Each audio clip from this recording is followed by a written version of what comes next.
চশমাটা লাগাইলে অনেক সুন্দর লাগে বুঝছেন। এই চশমা তো এখন চশমা তো ভাঙ্গি গেছে। চশমা হলো এখন জোড়াইতে আছি, এটা ডান্ডি মান্ডি হারাই গেছে।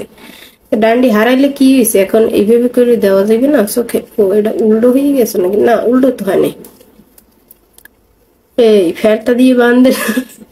এখন আবার এই পেশে একটু লাগবে, যাই হোক একবারে লাগাম মহানে। যাই হোক এগুলো একটু একটু দিয়ে কথা বলি এখন বর্তমানে। ভাই মুখে ভালো লাগতেছে না, কাল মাস্টার মাস্টার লাগতেছে। আর আজগো সকালবেলা পাওয়ার রুটি দিয়ে একটু ফেরান লাভলি খাইছিলাম বুঝছো। এতে কালে চেহারা গিলাস মারতে আছে। ওরে মোর তো মরি ভাল লাগতে আছে রে, কে আর কি কম জমের মতো। এই চশমা লাগাইলে মোর এক্সের ম্যাডামের মতো লাগে বুঝছো। কিন্তু চশমা এগুলো কিন্তু জমের মতো সুন্দর দেখা যায়, কিন্তু কামাইবে কি মনে করো পরিয়ে যাচ্ছে। আর গেলাস মেলাস নাই কিছু বুঝছো, কিন্তু মডেলের জন্য ঠিক আছে। সাথে কি হয়েছে মুই বাইন্দে লইলে চশমা কয় তোমার হাসি দেখে আমার দাদা কবর থেকে আমাকে ফোন করছে, বলছে তোমাকে নাকি বিয়ে করবে। এই কি কোন ধরনের কমেন্ট লইয়া আইছে বেডা? মানুষের লাগে ফাইজলিমি করার সুযোগ পাও না এখন। কয় এখন দেবার কি চুল কোনখান থেকে আইয়ে পরে হ্যাঁ কই তেরি নেব যে রুমা। যাই হোক ওই কথার মধ্যে আবার সমস্যা হয়ে যায়। ক্যামেরা গো সামনে না মোর আমি দেখতে পারতে আছি, এখন যেখানে যেখানে সমস্যা সেগুলো তো দেখতে হবে নাকি। ও যাই হোক, আবার অনেকে বলে চুল দুগ্গ কেন সামনে রাখো। এখন এই দুগ্গ তো আমার একটু স্টাইল, বুঝো নাকি ফেরনে। ওই ওই কি আমার কথা হলো, তোমার মূল্যবান কথায় আসি। যাই হোক, তোমার দাদায় কবর গুনে ফোন দিল কিভাবে? মোবাইল পাইছে কইসে? আর এই মোবাইলটা কে দিয়েছে? আর আদৌ কি মোবাইলে কোনো নেটওয়ার্ক আছে, যোগাযোগ করা যাবে? যাই হোক, তোমার পছন্দ তুমি সরাসরি বলবা। তুমি তোমার দাদার কথা বলো কেন? বুড়ি বাটার কথা বলো কেন? আর যেটা মরে গেছে মরা মানুষটার কথা বলো কেন?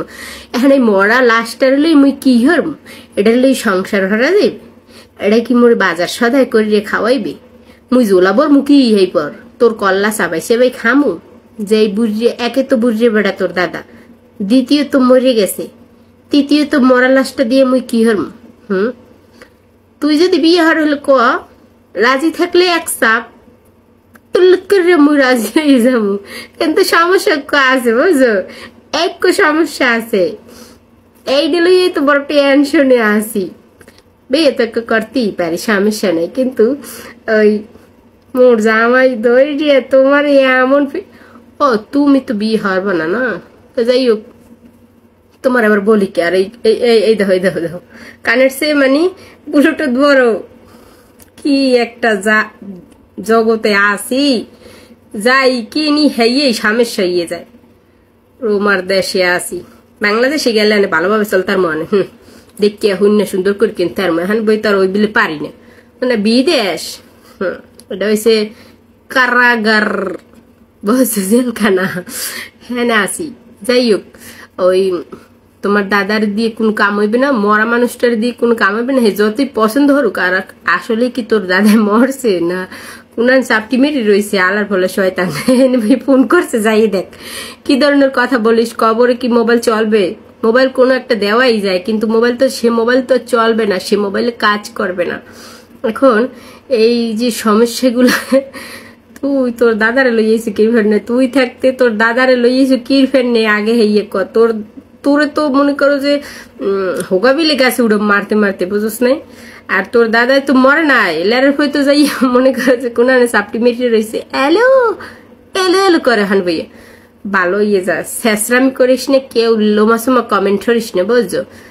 এইসে এককালে হেই তুরি মোর তো বউ নাই, মুই ডুবাইতে আসি।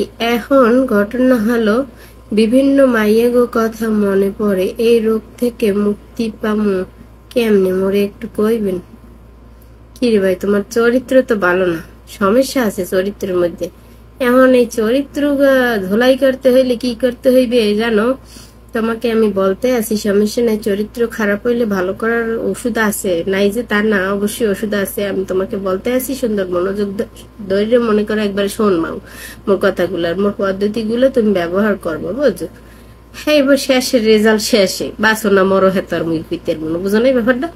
তো যাই হোক, মনে করো যে হুইল পাউডার আছে না, 1 কেজি পরিমাণ হুইল পাউডার তুমি মনে করো যে ওই জগের মধ্যে গোলা বা সুন্দর হয়ে গোলাইয়া খাইয়ে মনে করো একটা সম্পূর্ণ পরিমাণ একবার খাইয়ে ফেলাবা। খাই ভালাইলে মনে করো যে কতক্ষণ পর দেখবা না তোমার পেটের মধ্যে ব্যথা শুরু হয়ে যাবে, এইপর মনে করো বাথরুমে দৌড়িয়ে যাবা, পটি করে হেলাবা, দেখবা তোমার শরীর তো ফ্রেশ হয়ে গেছে, বুঝছো? এখন বাসন কি মর হাত কইতে পারি না, যাই হোক এবার যেটুকু আমি জানছি সেটুকু তোমার বলছি, সমস্যা নেই। পদ্ধতি তুমি ব্যবহার করবে, তোমার শরীর তো সম্পূর্ণরূপে ভালো রূপে ফিরে যাবে, বুঝছো? তুমি কাল স্বপ্নে শয়নে স্বপনে মনে করো ঘুমাইলে জাগরণে সবসময় মনে করো একজনকে দেখবা যে তোমার মনের মানুষ। এই হচ্ছে সম্পূর্ণ বিস্তারিত বলে দিলাম, বুঝছো? ধন্যবাদ সবাইকে ভিডিওটা দেখার জন্য। আল্লাহ হাফেজ, আসসালামু আলাইকুম।